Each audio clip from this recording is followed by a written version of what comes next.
General గా మీ day ఎలా అంటారు? ఖచ్చితంగా ఉంది, అనుమానం లేదు, శాస్త్రీయంగా రుజువు చేయొచ్చు. దానికి ఏమో గొట్టాల కొడుకులతో ప్రయోగశాలలో చేసేది కాదు ఇది. అన్ని ప్రయోగశాలలో రుజువు కావు. కొన్ని యోగశాలలో అవుతాయి, కొన్ని యాగశాలలో అవుతాయి. మన శాస్త్రం ఉంది, పునర్జన్మ ఉంది అనేది ఎందుకు నమ్మి తీరాలి మనం.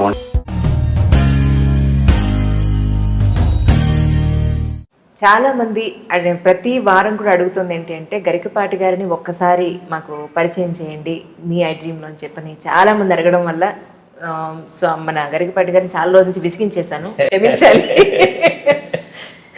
ఎందుకెవరు అని చెప్పని విసిగించేశాను. ఈరోజు వారిద్దరు దంపతులు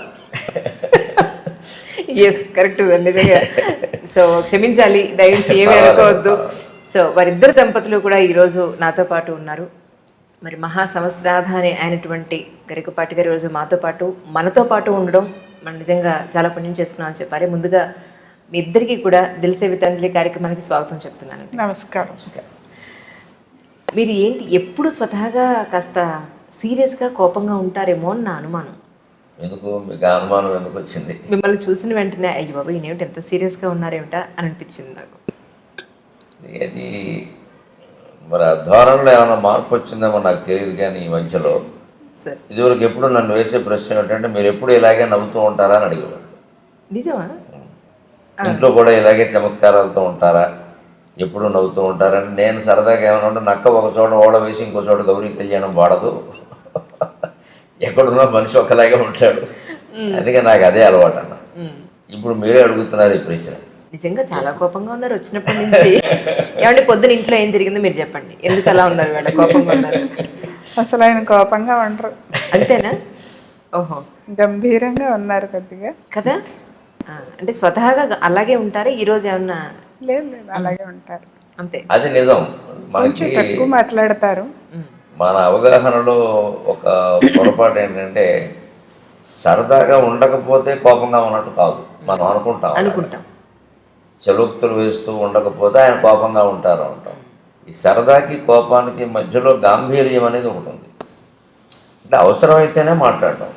ఆ చలోక్తి ఏదైనా అవసరమైతేనే వేస్తాం, పనిగట్టుకుని నవ్వించడానికి వేస్తే కృత్రిమంగా ఉంటుంది. అది సహజంగా రావాలి, కోపమైనా రావాల్సిందే కదా. ఆ సహజ స్థితికి కృత్రిమంగా మనం ఉంటే తెలిసిపోతూనే ఉంటుంది ఎదుటి వాళ్ళకు కూడా. ఆ గాంభీర్యం అనేది ఒకటి ఉంది. ఆధ్యాత్మికతలో గాంభీర్యం చాలా ముఖ్యమైన విషయం. శంకరాచార్య స్వామి శివానంద లహరిలో చెప్తారు, గాంభీర్యం పరిఖాపదం ఘనధృతి ప్రాకార ఉద్యద్గుణస్తోమశాప్తపదం అంట. భగవంతుడు మన మనస్సులో ఎప్పుడు ఉంటాడంటే గంభీరంగా ఉంటాడంట. గాంభీర్యం అంటే లోతైన విషయం. సముద్రం గంభీరం అంట, సముద్రాన్ని గంభీరం. హిమాలయం గంభీరం అనరు, హిమాలయం ఉన్నతం అంట, ఎత్తు. సముద్రం గంభీరం, లోతైంది, సముద్ర గాంభీర్యం అంటారు. ధైర్యం వస్తే మేరుపర్వతం చెప్తారు. లోతుతైన తత్వం అయితే గాంభీర్యం అని చెప్తారు. నిజానికి నాకు తెలిసి నాకు లేనిది ఆ గాంభీర్యం. నాకు ఆ గాంభీర్యం అలవాట్లేదు. కానీ ఈ మధ్య ఒక 7-8 ఏళ్ళుగా నేను అలవాటు చేసుకుంటున్నాను కదండి. సో నేను గుర్తించిన మార్పు అంటే అది కోపంగా భావించాలి, లేదు కోపం కాదు, గాంభీర్యం. ఖచ్చితంగా నేను అలవాటు చేసుకుంటున్నాను. ఎందుకంటే ఆధ్యాత్మికంగా మనం ఎదుగుతున్నప్పుడు గంభీరంగా ఉండాలి. ఎదగాలి అన్నా ఉండాలి, ఎదుగుతున్నా ఉండాలి. ఇంకా చిల్లర మాటలు, చిల్లర చలోక్తులు, ఇంకా ఏదో పని కట్టుకుని నవ్వించాలనుకోవడం, ఇలా లేకపోతే ఏమనుకుంటారో అనుకోవడం, లేకపోతే ఇంటికి ఎవరో రాగానే వారేదో అనుకునే విధంగా మనం ప్రవర్తించడం, ఇవన్నీ ఉండవు గాంభీర్యం అంటే. ఆ గాంభీర్యం అవసరం ఎందుకంటే పరిఖాపదం అని అర్థం. అంటే మన హృదయం ఒక కోట అనుకోండి. మన హృదయం ఒక కోట. ఆ కోటలోకి, కోట అంటే దుర్గం కదా, శివుడు దుర్గాధిపతి, దుర్గాదేవి భర్త కదా. అందుకని దుర్గాధిపతి అయిన శివుడు దుర్గంలోకి రావాలి అంటే కోట చుట్టూ పరిఖ అగర్త ఉన్నట్టుగా మన చుట్టూ గాంభీర్యం ఉండాలి. అంటే ఈయనతో అంత చనువుగా మాట్లాడలేము, ప్రతిదీ మాట్లాడడానికి వీల్లేదు అని అనుకోవడమే మంచిది. అవి మాకు చూడగానే నెత్తిమి కూర్చోవాలనిపిస్తుంది అంటే అది గొప్పతన విషయం కాదు, లోకమైపోతాం మనం. అది ఎవరైనా ఒక చలోక్తులు విసిరే వాళ్ళకి, చలోక్తులే పనిగా బతికే వాళ్ళకి, హాస్యం మీదే వేదిక మీద కార్యక్రమాలు చెప్పేవాళ్ళకి అవసరమేమో నాకు తెలియదు. కానీ ఒక ఆధ్యాత్మికవేత్తకి గాంభీర్యం చాలా అవసరం. ఇక్కడ గాంభీర్యం ఏమవుతుంటే లోతు కదా సముద్రం. సముద్రంలో మీకు పగడాలు ఉన్నాయి, రత్నాలు ఉన్నాయి, మట్టి మైశానం కూడా ఉంది, లోపల తిమింగలాలు ఉన్నాయి. ఏది బయటపడదు, ఏముందో తెలియదు. నిజానికి నాలో నేను గుర్తించిన లోపం ఏంటంటే ఆ గాంభీర్యం లేకపోవడం. ఒక 7-8 ఏళ్ల క్రితం వరకు నాకు గాంభీర్యం తెలియదు. బోళాగా మాట్లాడేయడం, అన్నీ చెప్పాడు, మన ఇంట్లో విషయాలు కూడా చెప్పేస్తాం. ఈ మధ్య గమనిస్తే ఆవిడే ఉంటుంది ఆ విషయం. ఒక 5-6 ఏళ్ళుగా బాగా తగ్గింది ఆ విషయం. ఎందుకు అంటే అదేదో మనం మామూలుగా చెప్పేస్తున్నాం, కానీ ఒక్కోసారి బయటికి అది వ్యతిరేకంగా వెళ్ళిపోతుంది. దాని ప్రభావాలు వేరుగా ఉంటాయి. అది సహజంగా మాట్లాడడం, బోళాగా మాట్లాడడాన్ని సహజంగా తీసుకునేవాడు తక్కువ. మామూలుగా మనకి పెద్దవాడు చెప్పే మాట ఒకటి ఉంటుంది, నేను నువ్వు పొగుడుకోకు, ఎవడో నమ్మడు, నేను నువ్వు తక్కువ చేసుకోకు, అదే నిజం అనుకుంటారని. ఈ సూక్తి ఈ మధ్య నేను 4-5 ఏళ్ల క్రితం చూశాను ఎక్కడో. అమ్మ బాబోయ్, పొరపాటు చేస్తున్నామని గ్రహించాను. ఏమైనా మనకు ఉన్న విషయమే. నేను సహస్రావధానంలో 750 పద్యాలు అప్పగించాను, అది వాస్తవం మాది. లేకపోతే ఎందుకు ఇస్తారు నాకు విరోధం?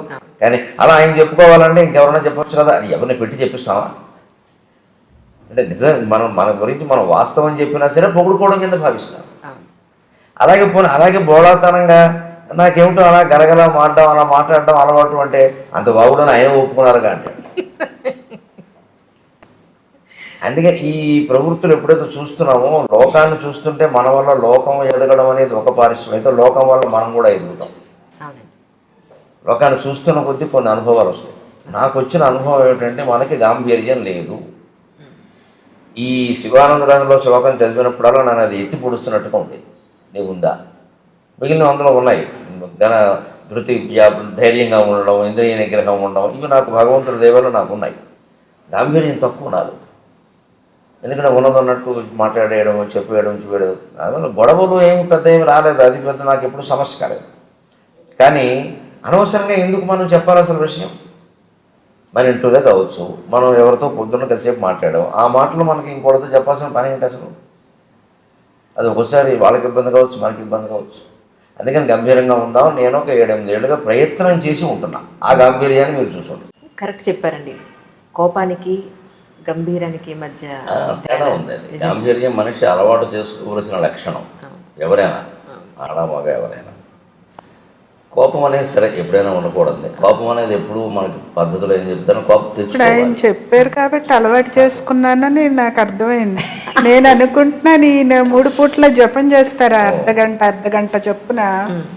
అది చాలా లోతైన పుస్తకాలు చదువుతూ ఉంటారు, ఆ విశ్లేషణ చేస్తుంటారు. అది సహజంగా వచ్చింది అనుకున్నాను నేనే ఈ శ్లోకాన్ని చూసి ఇలా నేర్చుకున్నాను అని చెప్తున్నారు. ఇప్పుడు అర్థమైంది నాకు.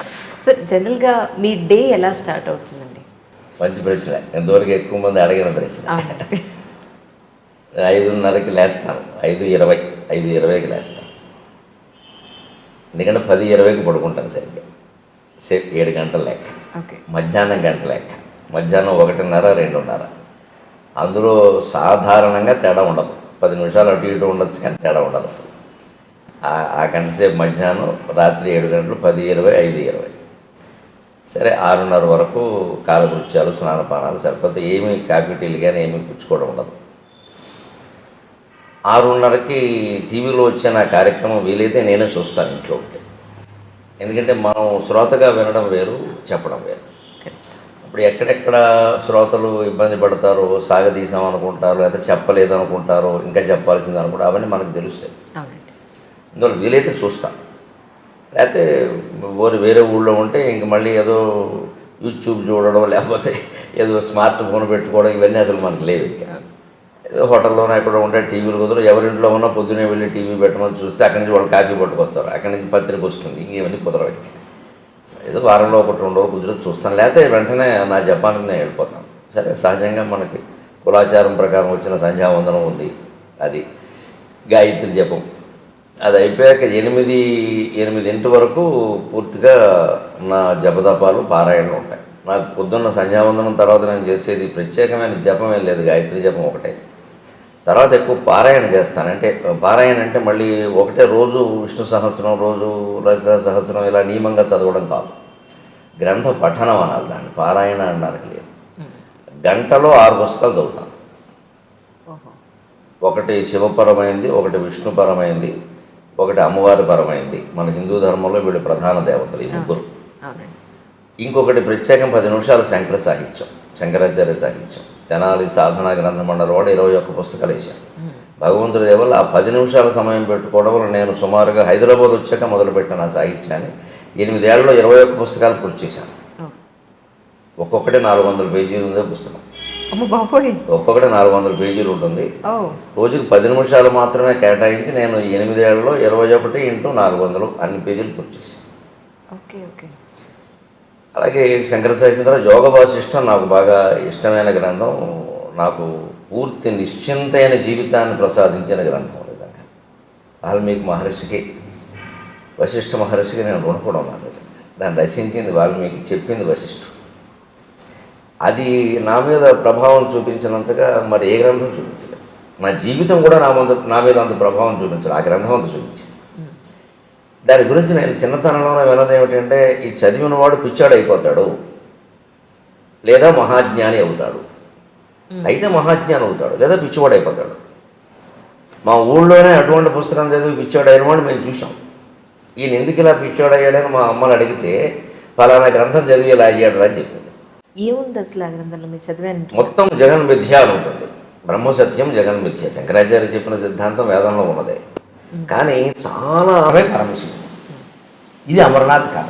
ఈ యాత్ర కథ నాకు పత్రికలో నేను ఒక 5-6 ఏళ్ల క్రితం అనుకుంటాను, ఒక ఆంధ్రజ్యోతి పత్రికలో ఎక్కడో చదివా. నివేదన దాంట్లో ఇదే రహస్యం, ఇంక మనం వెళ్ళక్కర్లేదు అనుకుంటాం. ఇంక వెళ్ళక్కర్లేదు. మనం వదులుకోవలసింది వాహన వ్యామోహం, తర్వాత సంతాన వ్యామోహం, తర్వాత భయం, తర్వాత లోపల ఉన్నది పూర్ణ పదార్థం అని తెలుసుకోవడం. దీనికి అక్కడికి ఎందుకు వెళ్ళడం? అంత యాత్ర కూడా ఇక్కడే తెలుసుకోవచ్చుగా. మంచులింగం 6 నెలలు ఉండి 6 నెలలు కరిగిపోయినట్టే మన జీవితం కూడా అంతే. 6 నెలల్లో కరిగిపోతుంది అనుకుంటే అయిపోయాయి. ఇప్పుడు అమరనాథ్ యాత్ర ఫలం చూడకపోయినా నాకు వచ్చింది, కానీ చూసిన వాళ్ళకి ఎంతమందికి వచ్చిందో నాకు తెలియదు. మేము ఎంత కష్టపడ్డాం, ఎంత కష్టపడ్డాం. పుణ్యం వచ్చేస్తుంది అనుకునే వాళ్ళు అది దానివల్ల పుణ్యం ఆశిస్తారేమిటి? జ్ఞానం వస్తుంది, కానీ పుణ్యం రాదమ్మా, జ్ఞానం వస్తుంది. అసలు ఈ పుణ్యం జ్ఞానం కంటే ఎక్కువ అనుకోవడం ఉంది, ఇది మూర్ఖత్వం. పుణ్యం అంటే అదో మూట, ధాన్యపు మూట, పాపపు మూటలాగే పుణ్యపు మూట. పుణ్యానికి పాపానికి తేడా ఏమిటో తెలుసా? పాపం ఎనప సంఖ్యల, పుణ్యం బంగారు సంఖ్యల. ఒకటే సింపుల్ డిఫరెన్స్. పాపం ఎనప సంఖ్యల, పుణ్యం బంగారు సంఖ్యలే బంగారం అయినా. మమ్మల్ని కట్టి పడేసిన తర్వాత ఆ గొలుసు ఎనప గొలుసా బంగారు గొలుసా అని మీరు ఆలోచించారు. ముందు తీయవయ్యా బాగుంటారు, మీకు స్వేచ్ఛ కావాలి. అంతేగా కడితే కట్టారు, కానీ బంగారం గొలుసుతో కట్టారు అని దాంతో సెల్ఫీ దిగుతారా? ముందు మనకు స్వేచ్ఛ కావాలి కదా సంఖ్యల నుంచి. అది బంగారు సంఖ్యలు అయితే మనకేమిటి? పుణ్యం బంగారు సంఖ్యలు. ఎందుకు కోరుకుంటున్నారు దాన్ని? దానికోసం యాత్రలు చేయడం, దానికోసం దానం చేయడం, దీనికోసం ఫలితం అండి అనడం, గరుడ పురాణం ఇంట్లో ఉంటే పాపం అనడం, దీనికి అంతంత భయం. ఏం చేసుకుంటావు ఈ పుణ్యాన్ని? అది బంగారు సంఖ్యల, నేను కట్టిపారేసింది. ఇనప సంఖ్యలకి బంగారు సంఖ్యలకి తేడా అయినది సంఖ్యలైనంత. మీరు ఆ బంగారు సంఖ్యలు కట్ చేసి మీకు ఇస్తే తాకట్టు పెట్టుకోవచ్చంటే పెట్టుకుందాం, దానివల్ల ప్రయోజనం. అందుకే సంఖ్యలుగా ఉన్న తర్వాత ఏదైనా ఒకటే. అంతే పుణ్యం కూడా మనిషి వాంఛించడానికి వీలేదు. అసలు మీరు అన్నిటికీ అతీతమైన జ్ఞానమే పొందాలి. పునర్జన్మ ఉంది అని మీరు నమ్ముతారా? ఖచ్చితంగా ఉంది, అనుమానం లేదు. శాస్త్రీయంగా రుజువు చేయొచ్చు. దానికి ఏమో గొట్టాల కొడుకులతో ప్రయోగశాలలో చేసేది కాదు. ఇది అన్ని ప్రయోగశాలల్లో రుజువు కావు. కొన్ని యోగశాలల్లో అవుతాయి, కొన్ని యాగశాలల్లో అవుతాయి. మన శాస్త్రం ఉంది. పునర్జన్మ ఉంది అనేది ఎందుకు నమ్మి తీరాలి మనం అంటే, ఎలా ఉంటుందని చెప్పారు శాస్త్రంలో పునర్జన్మ.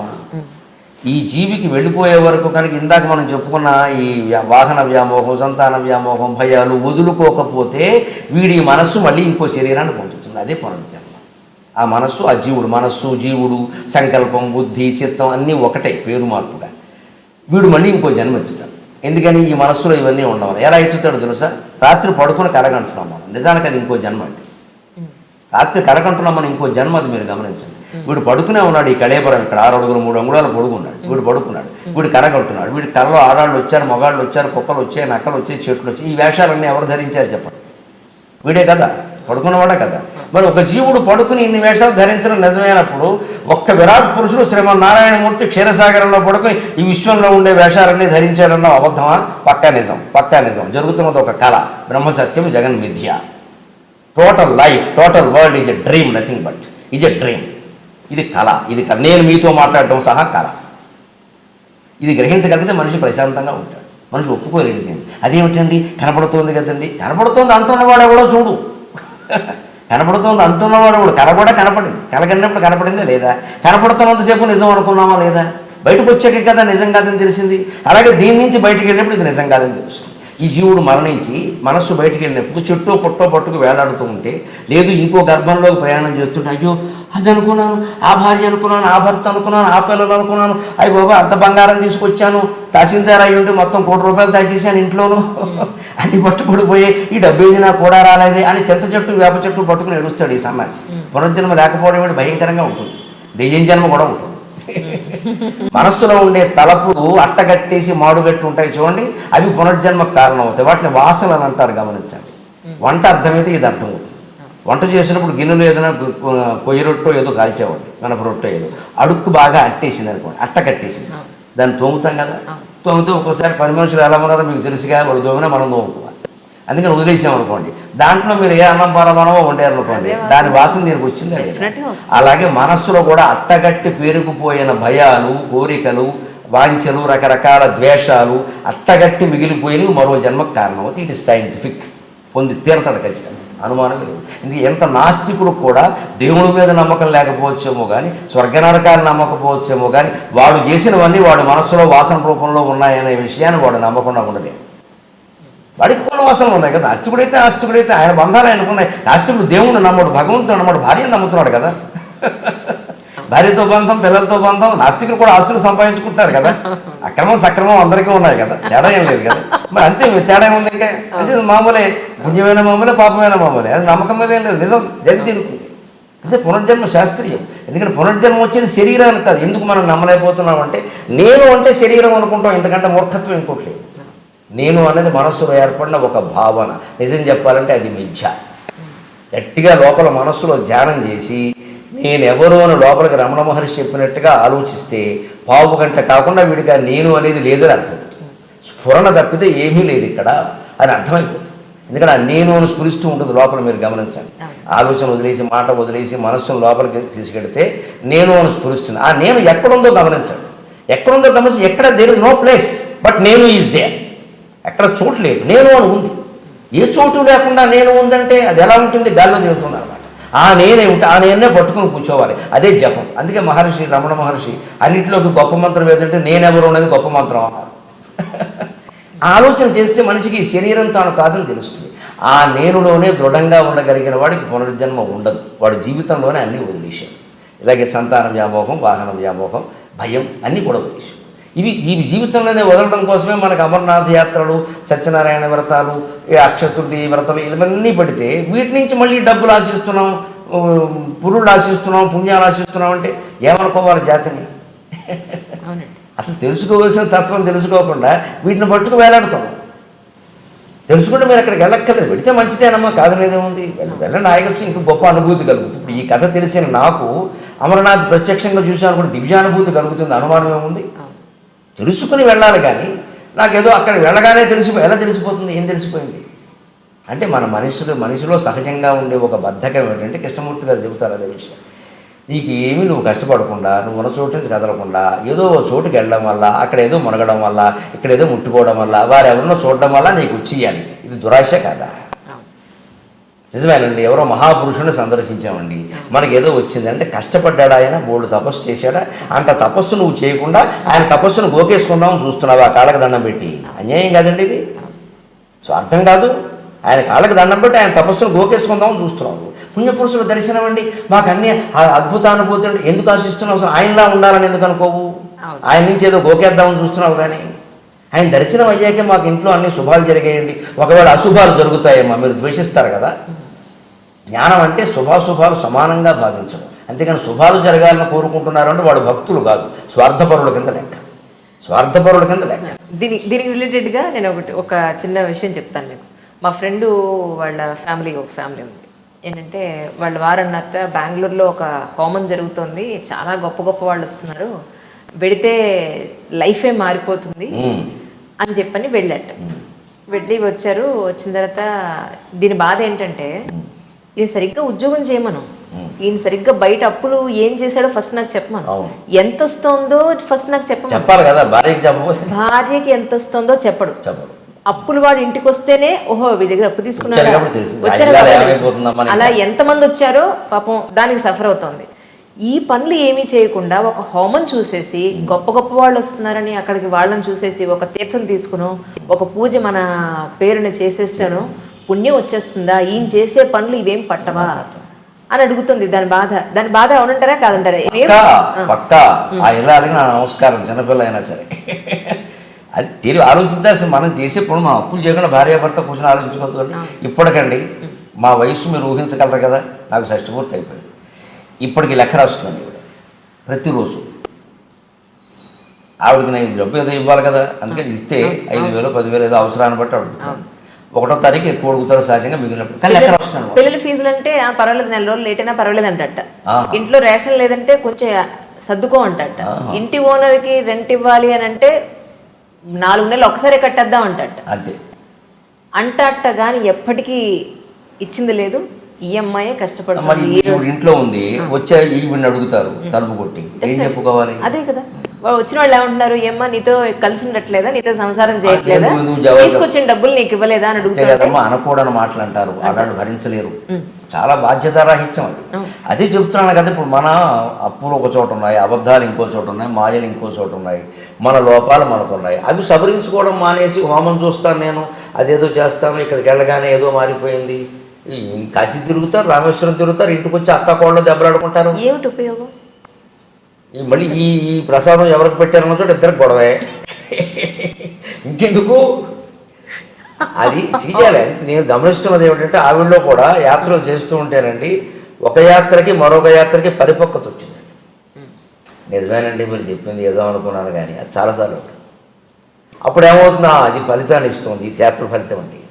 ఆ తర్వాత ఇంట్లో మార్పులు చూశాను నేను. ఆవిడ స్వభావంలో ప్రత్యేకత ఏమిటంటే, మనం ఒకసారి ఏదైనా చెప్పినప్పుడు వెంటనే నచ్చకపోవచ్చు, చాలా మందికి నచ్చదు, వెంటనే చేయకపోవచ్చు కూడా. కానీ 24 గంటల్లో నాకు అది జరిగిపోతుంది, అది తెలుసు. ఆలోచిస్తుంది మనిషి, ఎందుకు చెప్తాడు, పని లేకుండా చెప్పడు కదా ఆయన, అంత చదువుకున్న ఆయన, అందరూ గౌరవిస్తున్నారు, అది చేస్తే బాగుంటుంది, ఏం నష్టం అని మారిపోతుంది అక్కడ. నాకు కావాల్సింది మార్పే కదా, అది నష్టం మార్పే కదా. వెంటనే చేయాల్సిన పని అంటే ఒకసారి కుదురుతుంది, ఆవిడ చెప్పినా నేను చేయను వెంటనే. అది సర్దుకుని చేసిన ఉన్నాయి చెప్తే ఒక్కోసారి చాలు, నేను ఒకసారి అంటే వెంటనే ఎగైన్ యు ఆర్ రైట్ అంటాను. ఒప్పుకోరు అసలు చెప్పద్దు అంటారు. ఉంటే ఎంత వస్తుంది కదా, కొంచెం అహం ఉంటుంది కదా, ఎంతైనా చెప్పగానే ఒకసారి చెప్పేవాళ్ళే అంట. కానీ తర్వాత అంటే ఆ పని ఎందుకు చేసిందో నాకు తెలియదు, ఏదో అది అనవసరం అనుకున్నాను, లేదా చేదస్తాం అనుకున్నాను. అయితే కాసేపటికి అది ఎందుకు అర్థం అవుతుంది, ఓ ఎగైన్ యు ఆర్ రైట్ అంటాను, ఆల్వేస్ రైట్ అంటుంది. అంతే సరిపోయింది. పని జరగడం కదా కావాల్సింది, అప్పటికప్పుడు ఒప్పుకోవడం అనే సమస్య ఉంది, నేను ఒప్పుకోను కదా. అది అలా ఉంటే మీకు సమస్యలు పరిష్కారం అవుతాయి. కానీ మన ఆలోచనలు అలాగే అట్టు పెట్టుకుని మన పనులు అలాగే చేసుకుంటూ ఏ దేవుడో వచ్చి మన కాపాడాలంటే ఏమమ్మా, రాముడు పడ్డాడు కష్టాలు, కృష్ణుడు పడ్డాడు కష్టాలు, వీళ్ళు రాముడిని కృష్ణుడిని పూజ చేస్తే కష్టాలు పోతాయంటారు ఏమిటంటే నాకు అర్థం కాదు. అందుకోసం లేరండి వాళ్ళు, మన కష్టాలతో వాడికి సంబంధం లేదు. రామావతారం ద్వారా, కృష్ణావతారం ద్వారా మనం ఏ జ్ఞానం పొందాలో ఆ జ్ఞానం పొందాలి. అందుకని వాళ్ళ కాలం మీద పడి కష్టాలు పోగొట్టమని కోరడం ఏంటి? రాముడు ఏమంటాడు, నేను పడిన కష్టాలు కూడా పోగొడతాడు అంటాడు. ఆయన వాడు ఆవిడ కనపడకపోతే 7 ఏడాది పాటు వెతుక్కున్నాడు, ఆయన హోమం చేస్తూ కూర్చోలేదే. ప్రాణాలకు తెగించి రావణాసుడితో యుద్ధం చేశాడు. నీ సమస్యలు నువ్వు అలాగే ఎదుర్కో. రాముడిని ఒక ఇన్స్పిరేషన్, స్ఫూర్తి తీసుకోవాలి. కానీ రామాలయంలో పూజ చేయించాం మా కష్టాలు పోయాయంటే అదేమిటది?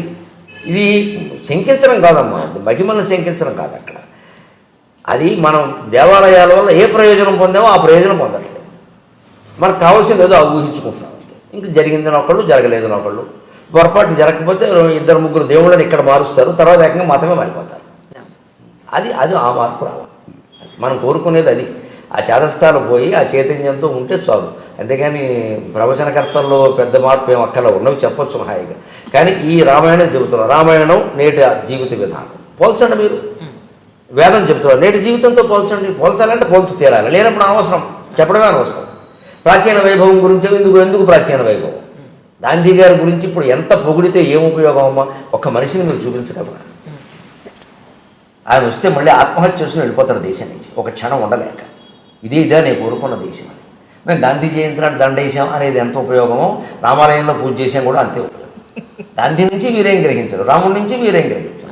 ఆ మనిషి జీవితాంతం అలాగా క్షోభ అనుభవిస్తూ అహింసా మార్గంలో అలాగే నడిస్తే చివరిలో చూడండి ఆ పరిపక్వత, ఎవరో తుపాకీ పెట్టి కాల్చారు ఆయన్ని. మరి ఎవరా, ఏం చేస్తున్నారు, ఎవరున్నారు, అనలేదమ్మా, హే రామ్ అని వెళ్ళిపోయాడమ్మా. ఎందుకు వచ్చింది ఆ స్థితి? అటువంటి మనిషికి పునర్జన్మ ఉండదు. ఆయన అన్నింటినీ జయించాడు. కాబట్టి అంత క్షణం తుపాకీ పేరు మామూలుగా ఏదో రోగం వచ్చి పోవడం కాదు, తుపాకీ గుండెల్ని చీల్చేస్తే హే రామ్ అనే మాట వచ్చింది తప్ప కేకర్ రాయ్, హూ ఇస్ దేర్, ఇలాంటి మాటలేవి రాలేదు. అది పునర్జన్మ రాహిత్యం అంటే అది. అటువంటి వాళ్ళకి జన్మ ఉండదు.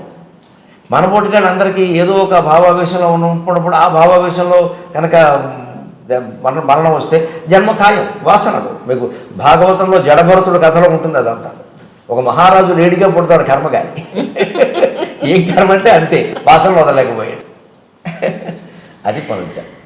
కానీ ఈ మధ్య ఒక 2 చిన్న విషయాలు చెప్పాలి సార్ మీకు. ఏంటంటే అప్పుడే కొత్తగా పెళ్ళైన నవదంపతులు వాళ్ళు హనీమూన్కి అని చెప్పి వెళ్ళారు బయటికి. ఈ మధ్య నాకు తెలిసిన స్టోరీ. కొత్తగా పెళ్ళైన భార్యని పక్కన పెట్టుకుని ఎవరో రోడ్డు మీద వెళ్ళేవాళ్ళు, బస్సులో వెళ్ళేవాళ్ళు, ట్రైన్లో వెళ్ళేవాళ్ళు, లేకపోతే ఫ్లైట్లో పక్కన కూర్చున్న వాళ్ళు, పక్కనే కొత్తగా పెళ్ళైన వైఫ్ని పెట్టుకుని ఆ భర్త వేరే స్త్రీని అసలు టాప్ టు బాటమ్ వెళ్ళేంత వరకు చూస్తూ అలాగే అతనికి ప్రాక్టీస్ అది. పాపం ఇప్పటికి 5 ఏళ్ళు అయింది పెళ్ళయి. ఈయనేమిటి ఇలాగే ఎందుకు చూస్తున్నాడు, నేను నచ్చలేదా, లేకపోతే అందరూ ఇలాగే ఉంటారా, వీళ్ళు ఎందుకు ఇలా చూస్తారు, నాకెందుకు మా వారిలాగా వేరే వాళ్ళు ఎవరు కనపడరు, మా వారి కన్నా అందంగా వేరే వాళ్ళు ఎవరు ఎందుకు కనపడరు, అసలు ఆ దృష్టితో నేను ఎందుకు చూడను, ఈయన ఎందుకు అలా చూస్తున్నారు అనేది వీడికి నిజంగా పాపం వస్తుంది కదా అంటూ ఉంటుంది మా ఫ్రెండ్. అది పాపం వస్తుంది కదా అని ఒక సంతృప్తి పడి పాపం ఆవిడ ఊరుకుంటుందమ్మా, ఏం చేయలేక. కానీ దానికి పరిష్కారం ఏంటంటే నిలబెట్టి అడిగేయాలి, మనుషులు అవసరమైతే అడిగేయాలి కదండి. ఎంత బాధ. ఇది ఊరికే పాపం ఆడవాళ్ళు చాలా మందిలో ఉండే ఒక సెంటిమెంటల్ సైకాలజీ ఏమిటంటే పొతడు వాడు ఎంత ఏడుపించుకు తింటున్నా సరే తగులుతుంది ఖచ్చితంగా. ఎందుకమ్మా తగిలేదు ఎవరికి, మీ భర్తకైనా, ఈవిడ భర్తకి రేపొద్దున అది ఆవిడకి తగులుతుంది కదా. అంతకంటే ఏమిటయ్యా నీ ప్రవృత్తి, ఏకాంతంగా విడిగా ఏమిటైపోతుంది ఈ రోజుల్లో. అప్పుడే పూర్వం అయితే భయపడచ్చు, ఇవాళ అంత ఇదేం లేదు. హాయిగా కూర్చోబెట్టి ఏమిటిది, నేను ఇందాక చూశాను, ఏంటి పరిస్థితి. ఇప్పుడు అందం గురించి కూడా మాట్లాడద్దు, అందం గురించి కాపురాలు చేస్తారా? అవునండి. చేసుకున్నప్పుడు ఉన్న అందం తర్వాత ఉండదు, చేసుకున్నప్పుడు లేని అందం తర్వాత వస్తుంది. దాన్ని బట్టి ఉంటుందా? అందంగా లేకపోయినా కూడా చూడటం తప్పే. అది ఒక తాడి కట్టావు అగ్ని సాక్షిగా, కట్టుబడి ఉండాల్సిందే, భర్త అయినా సరే భార్య. ఆ దృష్టితో వేరే వాళ్ళని చూస్తున్నారు కదా. మరి అలా చూస్తే ఏమనిపిస్తుంది? అది మీకు ఇలా సంతృప్తి పడ్డం అనేది చూడండి, ఇది తాత్వికంగా తప్పు. ఇది ఏమీ చేయలేక ఆ పాపం తగులుతుంది కదా అంటే ఎప్పుడో అప్పుడు ఏదో జన్మలో ఏదో పాపం తగులుతుందని మీరు సంతృప్తి పడి ఊరుకుంటారా? ఇక్కడ జీవితం నాశనం అవుతుంటే ఖచ్చితంగా నిలబెట్టి అడిగేయవలసింది, తేలిపోతుంది అది. ఖచ్చితంగా చాలామంది మారుతారమ్మా, మగాళ్ళు కూడా ఇదివరకున్నంత రౌడీజంగా లేరిపో, అన్నీ అయిపోయి అయ్యి బాబోయ్ ఇది ఇలా అడుగుతోందంటే ఏమిటో అని వాడు భయపడిపోతాడు. దాని పరిష్కారాలు దానికి ఉంటాయి. నాకు తెలిసిన ఓ కుటుంబం చెబుతాను, పేర్లు వద్దు, విషయం వద్దు. భర్త ఏదో ఇలా వేరే చూపుల్లో ఉన్నాడంటే ఆవిడ ఏం చేసింది తెలుసా, పెళ్ళి వాళ్ళకి 5 ఏళ్ళు 6 ఏళ్ళు. ఈవిడ చక్కగా ఒక కుర్రాన్ని వేసుకుని రిక్షాలో సినిమాకి వెళ్ళి వచ్చింది. చక్క కుక్క గాడుకు చెప్పు దెబ్బ, బెస్ట్ పని. ఆ పని ఈయన చూడగా చేసింది, చక్క చూస్తుండగా దిగింది. ఏమిటి ఇలా అన్నాడు, నువ్వేమిటి అలా అన్నాడు, నేను మానేస్తాను నువ్వు మానేయన్నాడు. సుఖంగా అన్యోన్య దాంపత్యం సుఖంగా ఉన్నారు, ఇప్పటికీ బాగున్నారు, వాళ్ళకి 70 ఏళ్ళు. ఆవిడ చెప్పిన సరదాగా నేను ఇలా చేశాను, నువ్వు స్టోరీ రాయవమ్మా ఈ విషయం అన్నా. బుద్ధి రావాలి, ఆ చర్య ఏదో తీసుకోవాలి. కనీసం చర్చించడానికైనా మనం భయపడుతూ ఉంటే మనం ఏదో సంతృప్తి పడి ఆ పాపం ఎప్పుడో పీడిస్తుందనడం, లేకపోతే ఈయన మీద కోపాన్ని అత్తగారి మీద చూపించడం, అదంతా అనవసరం. నేరుగా ఎవరు దోషం వారిని పట్టుకుంటే అయిపోతుంది, మంచిది. అమెరికాలో ఉన్న నా స్నేహితురాలు ఊళ్ళోకి వచ్చి ఏంటి రాలేదంటే కలలేదంటే అంటే మా అమ్మ వాళ్ళ ఇంట్లో దింపేశాడు మా వారు.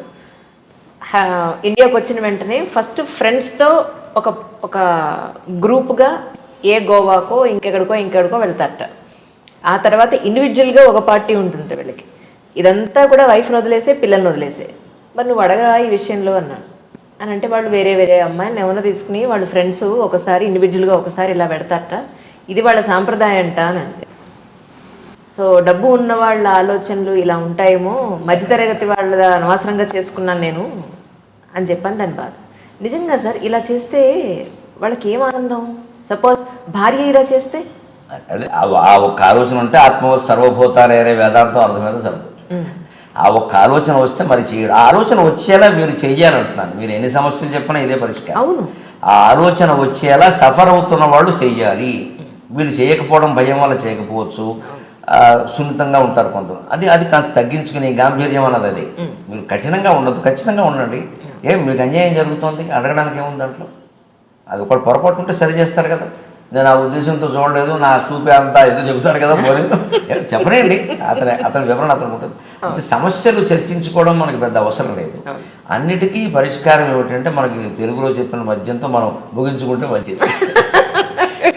ఒరులే జవిజొనరించిన నరవర అప్రియము తన మనంబునకగు తానురుడకున విశేయకునికి పరాయణము పరమధర్మ పదములకెళ్ళన్. భారతంలో, ఆంధ్ర మహాభారతంలో తిక్కన గారు శాంతి పర్వంలో చెప్పినటువంటి పద్యం భీష్ముడు చెబుతాడు. ఇతరులు ఏ పని చేస్తే మనకి బాధ అనిపిస్తుందో అది ఇతరుల పట్ల మనం చేయకుండా ఉంటే అంతకంటే మించిన ధర్మం ఏమీ లేదు. అన్ని ధర్మశాస్త్రాలు ఇంతే చెప్పాయన. వ్యాసుడు చెప్పింది అని యథాతథ అనువాదంలో చాలా చక్కగా చెప్పాడు. దీన్ని వెనక ఆంధ్రపత్రిక ఉండేది, మంచి పెద్ద, అసలు అది ఒక్కటే పత్రిక అప్పట్లో. పత్రిక అంటే ఆంధ్రపత్రిక. దాంట్లో ప్రతిరోజు వాళ్ళు సంపాదకీయం పైన ఈ పద్యం వేసేవారు. ఇది ఒక్కటి చాలు ప్రపంచాన్ని బాగు చేయడానికి. అంచేత ఈ తప్పు చేస్తున్న వాళ్ళైనా వాళ్ళు మనం తిరగేసి ఆలోచించుకోండి. అయితే వాళ్ళు ఆలోచించుకోకపోతే ఆలోచించుకోవాల్సిన పరిస్థితిని మనం కల్పించాలమ్మా. అది మేము గురజాడవారు దిద్దుబాటు కథ, మొట్టమొదటి కథ అదే అంటారు తెలుగు సాహిత్యం. దిద్దుబాటు కథలో గురజాడవారు అదే చెప్తారు. భర్తకి పాఠం చెబుతుంది, ఆవిడ సున్నితంగానే చెబుతుంది. దానికోసం విడాకులు అక్కర్లేదు, గొడవ అక్కర్లేదు, సున్నితంగానే చెబుతుంది. చెప్పొచ్చు, మన పురాణ కథల్లో కూడా అలా చాలా ఉన్నాయి.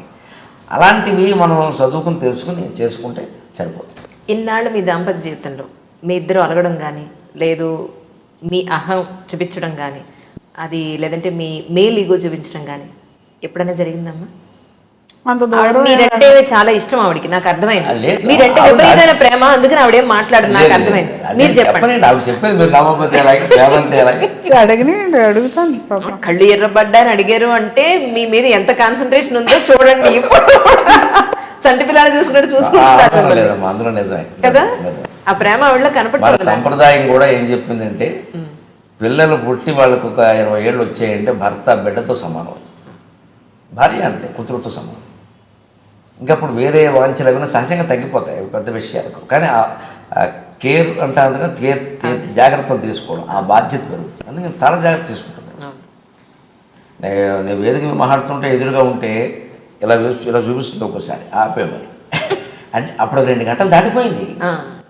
2 గంటలు దాటి 2 గంటలు మాట్లాడతాను సాధారణ. ఒక్కోసారి భావావేశంలో సబ్జెక్ట్ అవకాశం పెరిగితే కొంచెం అలా చూపిస్తుంది, ఏంటిది అని. అది ప్రేమతో ఉన్నాయి కదా. అంటే అలా మాకు అంటే దాంపత్యంలో సహజంగా వచ్చే చిన్న చిన్న చీటపట్లు ఉంటూనే ఉన్నాయి. కానీ ఒక సద్గుణం ఆవిడలోనూ నాలోనూ కూడా ఏంటంటే దీర్ఘకాలం దాన్ని అట్టి పెట్టుకోకపోవడం. నా కోపం గురించి అయితే ఆవిడ చెబుతుంది, ఎలాంటిది చెప్పు. కోపం వస్తూ ఉంటుందండి ఆయనకి, తాటేకమంట. అది అలా వెళ్ళి ఇలా వచ్చేసరికి పానే పోతుంది, వస్తుంది, అనగానే పోతుంది, అనగానే పోతుంది. పైగా నేను ఎప్పటికీ ఉప్పు కారాలు మానలేదు, ఇంకా ఎక్కువ తింటాను నేను. కారం తక్కువైతేనే అడుగుతాను నేను, ఎక్కువైతే అడగను. ఒక్కోసారి ఏమిటి కళ్ళ నీళ్ళు వస్తున్నాయి ఉంటుంది, మా అమ్మ గుర్తొచ్చింది అంటారు కానీ కారం ఎక్కువైందని చెప్పాను. ఎందుకంటే ఎక్కువైందన్నా ఒక చెప్పు తిండి పెట్టేస్తుందేమో చెప్పను, ఎక్కువైనా తింటాను. మా ఇంట్లో కొంచెం కారాలు ఎక్కువే, ఉప్పు సరే మామూలుగానే ఉంటుంది, అది ఎలా ఎక్కువైతే తినలేదు. అవి ఉన్నాయి, సహజంగా ఉండేవి మామూలుగా ఉంటాయి. కానీ నా తత్వశాస్త్రం నాకు నేర్పింది చిన్నప్పటి నుంచి, స్వభావం కూడా అంతే, మా అమ్మ ద్వారా నేర్చుకున్నది. శాస్త్రం ద్వారా ఇంకాస్త పెరుగుతుంది. తాటాకు మంట అంతే, తక్కువనే ఇలా లేస్తుంది, చల్లనిపోతుంది. ఆవిడ నేర్చుకున్న టెక్నిక్ ఏంటంటే అనుభవం మీద ఆ కాసేపు మాట్లాడదు, వెంటనే వంటింట్లోకి వెళ్ళిపోతుంది. అలాగా బాగోలేదు వదిలేసి. ఇంకప్పుడు కనుక వాదన పెరిగిందనుకో ఏమవుతుందో తెలియదు.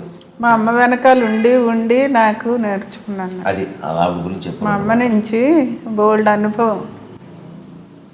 ఈ మధ్య దాకా మా అమ్మ నా దగ్గరే ఉంది.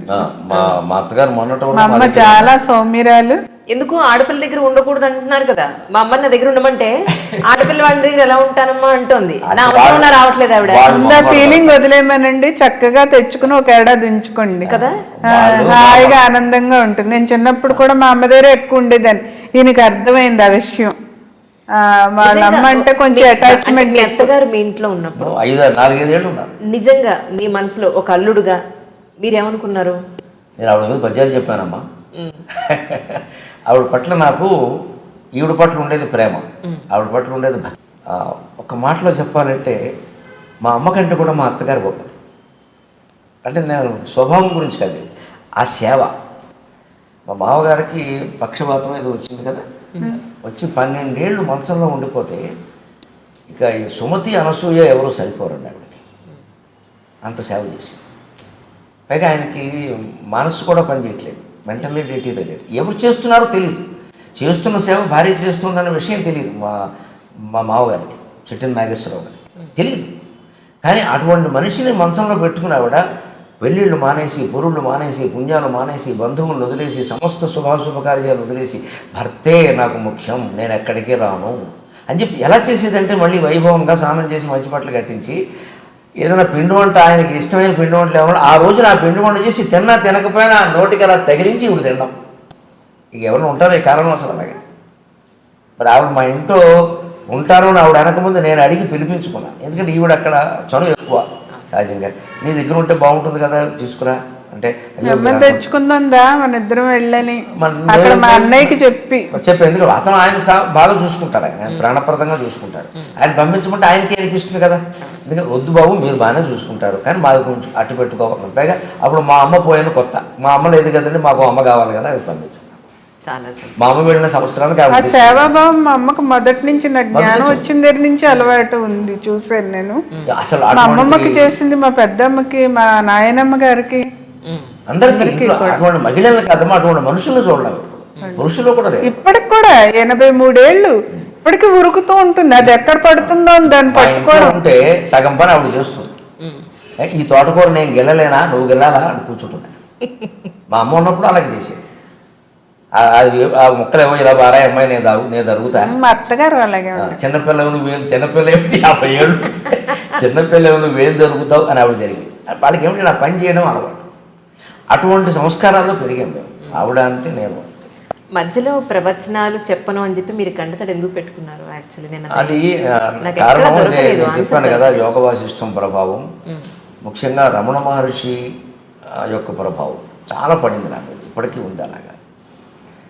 ఇవి ఎంత చేసినా ఏం చేసినా లోకానికి మనం ఏదో నామమాత్రంగా చేయగలిగింది చేయాలి తప్పితే దీనివల్ల ఏదో అయిపోతుందని అనుకోవద్దు.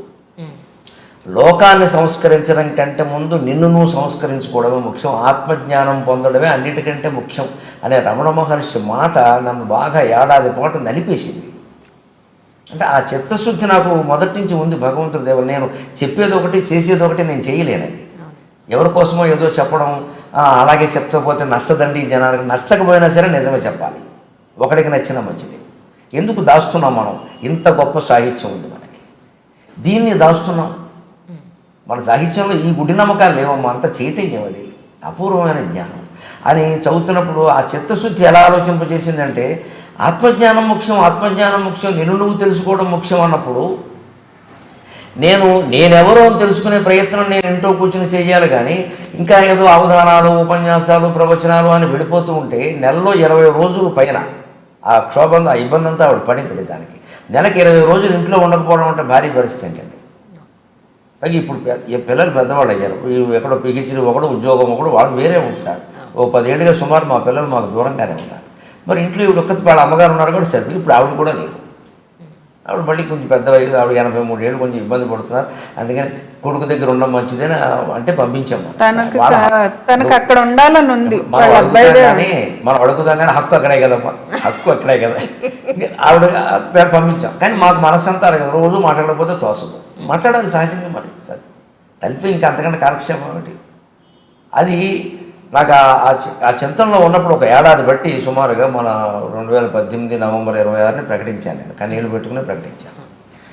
ఆ ప్రకటనకు ఒక ఏడాది బట్టి నలుగుతోంది చాలా నా మనసు. ఇదేమిటి వెడుతున్నాం బాగా. నేను చూసిన చోట కొన్ని చోట్ల కార్యకర్తల్లోనే రకరకాల భ్రమలు, మాయలు, ఏదో రాజకీయం పెట్టుకుని మన పిలవడం, లేకపోతే ఎవరి మీద పోటీకి మన పిలవడం. వారిని పిలిచామండి, వారు రానన్నారండి, మీరు రండి అంటే వారు రానంటే నేను రావాలా? అది అంటే దానికి నేను ఏదో కదిలిపోతాను వాళ్ళ ఉద్దేశం. నాకు అసలు అలాంటి మాట మాట్లాడితే మరీ చిక్కాకు. ఆయన రానన్నారంటే ఒక అర్థం ఉంది కదండి, ఆయన రాయించడం నేను ఎందుకు రావా, నేను రాను. ఈ పోటీలు పెట్టేస్తారండి సహజంగా. పైగా ఎలా తయారైందంటే భక్తి పెరగడం వల్ల మంచితో పాటు చెడు ఉంటుందని ఆర్భాటాలు బాగా పెరిగిపోయాయి. ప్రతి గుళ్ళో బ్రహ్మోత్సవాలే. బ్రహ్మదేవుడు అంత లోకమైపోయిన వాడు ఎవరు లీడింగ్ దేవత మొత్తం ప్రతి దేవుడు కాళ్ళ మీద తీసుకొచ్చి బ్రహ్మదేవుడు బారేస్తారు. ఆయన చేసి చాకిరి. బ్రహ్మ సృష్టికర్తమైన సామాన్యుడా, చతుర్ముఖుడు, ఆయన పట్టుకొచ్చి అంతర్దేవతలకు చాకరీ చేయించినటువంటి బ్రహ్మోత్సవాలు ఏ గుళ్ళో పడితే ఆ గుళ్ళో బ్రహ్మోత్సవాలు ఏమిటండి? కేవలం వెంకటేశ్వర స్వామి గుళ్ళో, అమ్మవారి గుళ్ళో మాత్రమే బ్రహ్మోత్సవాలు జరగాలి. ఇంకెక్కడ శాస్త్రం ప్రకారం జరగడానికి లేదు. ప్రతి వాళ్ళకి బ్రహ్మోత్సవాలు ఏంటి? బ్రహ్మలోకుగా ఉన్నాడా? బ్రహ్మదేవుడు గుడిగట్టి వీళ్ళ చేత ఉత్సవాలు చేయించమనండి. శాస్త్రం తెలియదు, పురాణం తెలియదు. ఉత్సవాలు, బ్రహ్మోత్సవాలు అంటే వీళ్ళ దృష్టిలో మెగా ఈవెంట్. మెగా ఈవెంట్ అంటే ఓ పెద్ద హడావుడి చేసేయచ్చు. మామూలు ఉత్సవం అంటే ఎవరు, బ్రహ్మోత్సవం అంటే అందరూ వస్తారు. దానికి మమ్మల్ని పిలవడం 15 రోజులు. ఏంటి 15 రోజులు చేస్తాం? 15 రోజులు ఒక చోట నుండి ప్రవచనం చెప్తే నష్టం ఏమిటో తెలుసా? నాకు, ప్రజలకు లాభం పక్కనట్టండి. ఆ ఊరు కంపంతా నాకు అంటుకుంటుందండి. 10 రోజులు అక్కడ ఉన్నామంటే నాకు నియమం. నేను 10 ఏళ్ళుగా పాటిస్తున్నాను. 3 రోజులు మించి నేను స్వర్గలోకంలో కూడా ఉన్నాను. దేవేంద్రుడు నన్ను పైకి తీసుకెళ్ళి అవధానం చేయమంటే 3వ రోజు కిందకి పంపాల్సింది.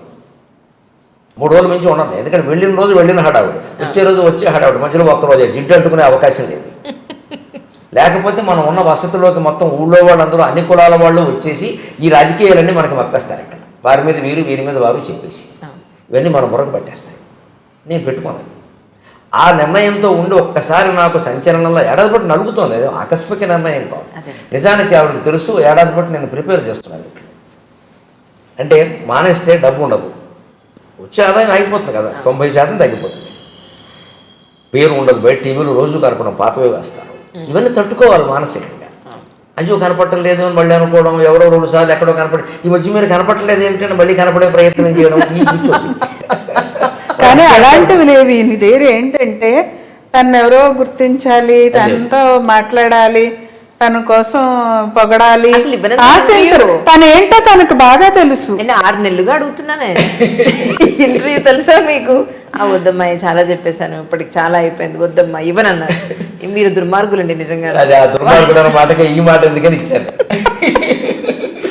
వాళ్ళకి ఇచ్చారు, వీళ్ళకి ఇచ్చారు, మాకెవరేమండి అని చెప్పని ఆలోచన మనసులో ఉన్నప్పుడు అండి మనం తట్టుకోవాలి. మన మనసులో మనం తట్టుకుని నిర్ణయం తీసుకోవాలి. కానీ వేరే కారణంగా మార్చుకోకూడదు.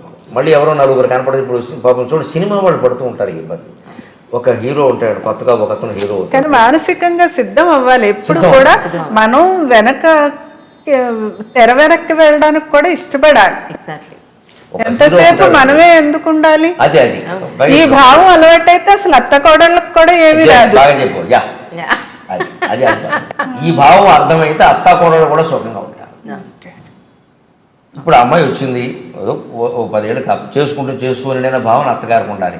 మనం పెద్దావిడ కదా, ఆవిడ సంప్రదించి చేసుకుంటే బాగుంటుందని ఆ అమ్మాయికి ఉండాలి కదా. సంప్రదిస్తే మంచిదే కదమ్మా. ఇంట్లో పెద్దవాళ్ళు విలువిస్తే అతను సంతోషిస్తాడు కదా. ముఖ్యంగా మేము పెద్దవాళ్ళని ఇంట్లో పెట్టుకు చూసుకోవడం వల్ల మేము పొందిన గొప్ప ప్రయోజనం ఒకటి తెలుసా? భౌతికంగా ప్రయోజనం చెబుతున్నా, కక్కుర్తి పని ఒకటి చెబుతున్నా, మాకు వైద్యం ఖర్చు తగ్గింది. ఏమొచ్చినా మా అత్తగారు మా అమ్మగారు ఏం దీనికి అంత కంగారే. మా అమ్మాయి అయితే అసలు గొప్ప వైద్యం, చిట్కా వైద్యం. వెనకోస రాస్తే పోతుందిరా, జీలకర్ర తింటే పోతుందిరా.